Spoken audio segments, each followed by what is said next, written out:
हमीरपुर जिले में बकरी चराने गई युवती का शव रहटिया गांव से 1 किलोमीटर दूर खेत में बरामद हुआ। युवती का गला दुपट्टे से कसा हुआ था। घटना की जानकारी होने पर पुलिस पहुंची। युवती के शव को कब्जे में लेकर पोस्टमार्टम के लिए भेज दिया गया और मामले की खुलकर लेकर डॉग स्क्वाड, फॉरेंसिक टीम सहित पुलिस की कई टीमें भी लगाई गई थी। पोस्टमार्टम रिपोर्ट आने के बाद आगे की कार्रवाई की जाएगी। पिता की तहरीर के आधार पर मामले की छानबीन की जा रही है। आप थाना जलालपुर क्षेत्र के गांव रहटिया से मैं एक खेत में एक महिला के शव मिलने की सूचना प्राप्त हुई थी। तत्काल पुलिस के द्वारा मौके पर आया गया। उस महिला की पहचान गायत्री पुत्री चरण सिंह यादव, जो कि इसी गांव के रहने वाले हैं, उनके रूप में हुई थी। महिला की उम्र करीबन 24 वर्ष है। शव को पोस्टमार्टम के लिए भेज दिया गया है। पोस्टमार्टम पेरेंट के द्वारा कराया जाएगा। मौके पर फॉरेंसिक यूनिट और डॉग स्क्वाड सभी उपस्थित हैं। सभी तथ्यों को कलेक्ट किया जा रहा है। परिवारजनों से तहरीर प्राप्त करके आगे की आवश्यक वैधानिक कार्रवाई की जाएगी। थाना जलालपुर क्षेत्र के गांव रहटिया से मैं एक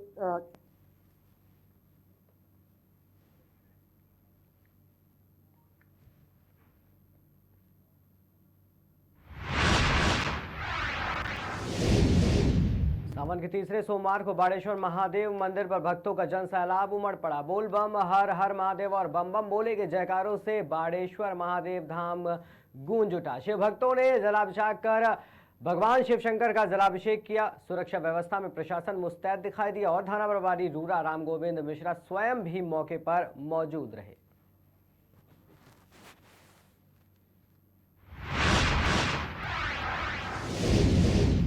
गुरुग्राम के ऐलान में रिकॉर्डो मॉल स्थित स्टाइलॉक्स स्टोर के कार्यक्रम में सुखबीर सिंह ने अपने सहयोग के बाद एक उल्लेखनीय उपस्थिति दर्ज कराई।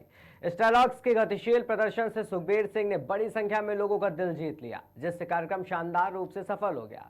इस अवसर पर फैशन और संगीत के सहज मिश्रण का जश्न भी मनाया गया, जिसमें सुखबीर सिंह ने स्टाइलॉक्स को अंतर्राष्ट्रीय बाजारों में विस्तारित करने के लिए अपना उत्साह व्यक्त किया। उन्होंने ब्रांड के साथ अपने मजबूत संबंध को भी साझा किया। बहुत ही अच्छा लगा। मैं तो एक्सपेक्ट नहीं कर रहा था इतनी एनर्जी होगी। हमने एक दो गाने बाहर गाए। एक नया गाना हमने पंजाबी मुंडे रिलीज किया था। रिलीज करने के बाद मैं आज पहली बार इसको स्टेज के ऊपर गाऊँ। सो मेरे लिए तो एक बड़ी बात है कि यादगार बात बन गई कि मैं स्टाइलॉक्स के प्लेटफॉर्म पे इनसे स्टोर के साथ जुड़ के मैं ये गाना पहली बार गा रहा हूँ। ये मैंने मेरी जिंदगी का पहला गाना था जो that put me on in the limelight, Punjabi मुंडे पौन पंगड़ा। वो मैंने आज पहली बार ये जो फर्स्ट टाइम होता है ना, वो इंसान भूलता नहीं है, स्पेशली आर्टिस्ट। सो आज मैंने पहली बार परफॉर्म किया और स्टाइलॉक्स के साथ हाथ जोड़े हैं हमने and it's a long association. तो आज हमारा पहला इवेंट था, तो और बहुत होने वाले हैं। तो उसके अलावा और भी काफ़ी कुछ हम इंट्रोड्यूस करेंगे जो आपको धीरे धीरे बताएंगे। तो आई एम वेरी हैप्पी कि I have associated with the brand that I am very happy with the quality and the price factor. I think it's something that really vibes with my vibes. So vibes सारी बड़ी मिलती है, मज़ा आ रहा है। And जैसे मैंने पहले भी किया था कि we invest in the founders and the founders are amazing human beings and they're very focused. इनकी विजन बहुत क्लियर है, ये हमारी मीटिंग्स में पता चल गया था। सो हम इनमें इन्वेस्ट करते हैं। सो प्रोडक्ट तो बात की बात कि जैसे ये काम करेंगे वैसे बात नहीं।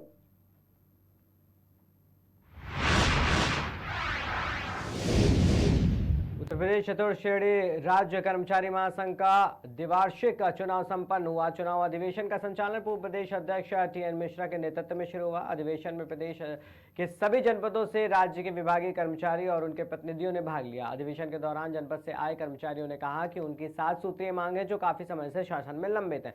उन मांगों को भी कर्मचारी महासंघ के सामने रखा गया है कि उनका भी समाधान निकाला जाए। अधिवेशन के दौरान प्रांतीय महामंत्री रामनरेश यादव ने बताया कि शासन में जो 7 सूत्रीय मांगे कर्मचारियों की लंबित हैं, उनका भी जल्दी निस्तारण कराया जाए।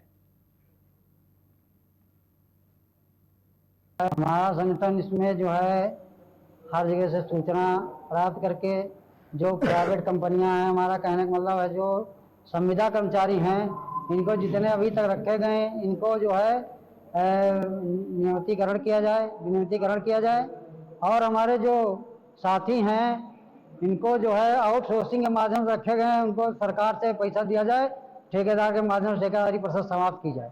आगे हम लोग करके मीटिंग करेंगे। मीटिंग करने के बाद जो है अपर मुख्य सचिव कार्मिक और मुख्य सचिव महोदय से वार्ता के माध्यम से समस्या का समाधान कराने का प्रयास करेंगे। संगठन हमारा जो है कार्मिक विभाग से वार्ताएं हमारी होती रहती हैं और जो है वार्ता के माध्यम से इसका निराकरण कराने का प्रयास कर रहे हैं। सरकार हमसे वार्ता भी कर रही है और अभी हम नया गठन किए हैं, फिर सरकार से मांग करते हैं, सरकार के पास जाएंगे और वार्ता का समय लेकर इसका निराकरण कराएंगे। अब हम सरकार को आपके माध्यम से सरकार के पास अपनी समस्याओं को भेज रहे हैं। अभी सरकार इस पे जो है द्विपक्षीय वार्ता के माध्यम से ही इस पे जो है निराकरण कराने का प्रयास होगा। इस पे हमारा संगठन इसमें जो है हर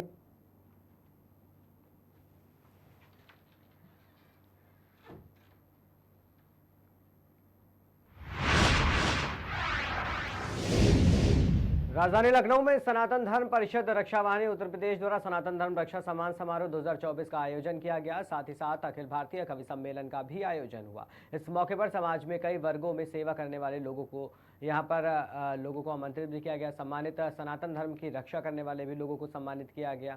कई कवि सम्मेलन में लखनऊ और लखनऊ के बाहर के भी कवि यहाँ पर इकट्ठा हुए, अपने अपने काव्य पाठ से लोगों का मनोरंजन भी किया। इस मौके पर मुख्य अतिथि के रूप में उप मुख्यमंत्री ब्रजेश पाठक उपस्थित रहे। उनके द्वारा कई लोगों को भी सम्मानित किया गया। सनातन धर्म परिषद द्वारा कार्यक्रम का आयोजन किया गया, आपको भी सम्मानित किया गया है ब्रजेश पाठक द्वारा, उपमुख्यमंत्री द्वारा। क्या कहना चाहिए पूरे कार्यक्रम में? मेरा नाम संतोष श्रीवास्तव है। पहले तो अपना परिचय दे दूं, और मैं मिलांस ग्रुप का डायरेक्टर हूं, मिलांस फाउंडेशन के अध्यक्ष हूं, भारतीय जनता पार्टी का क्षेत्रीय सह संयोजक हूँ और पार्टी के कार्यकर्ता हूँ। सनातन धर्म परिषद रक्षा वाहिनी जो बनाया गया है, इससे पहले भी कार्यक्रम में रह चुका हूँ इसमें, और इसमें सनातन क्या होता है उसके बारे में बताना। जो गुरुजन बैठे हुए हैं, बहुत ही मतलब ज्ञानी लोग बैठे हैं, जो उनके द्वारा सारी चीज़ें बताई जाती हैं कि हमें कैसे सनातन धर्म को पालन करना चाहिए, कैसे सनातन होकर रहना चाहिए। और आपने माननीय ब्रजेश पाठक जी को देखा, वो ऐसे कार्यक्रम में तभी आते हैं जो वाकई कार्यक्रम बहुत अच्छा होता है और किसी कार्यक्रम की कोई गरिमा होती है। सुधांशु मोहन जी ने बहुत अच्छा इस कार्यक्रम को किया है। साथ में आपके सर्वेश अस्थाना जी हैं जो कि राष्ट्रीय कवि हैं, और एक कवि सम्मेलन का भी आयोजन है। बहुत सुंदर और बहुत व्यवस्थित कार्यक्रम किया है।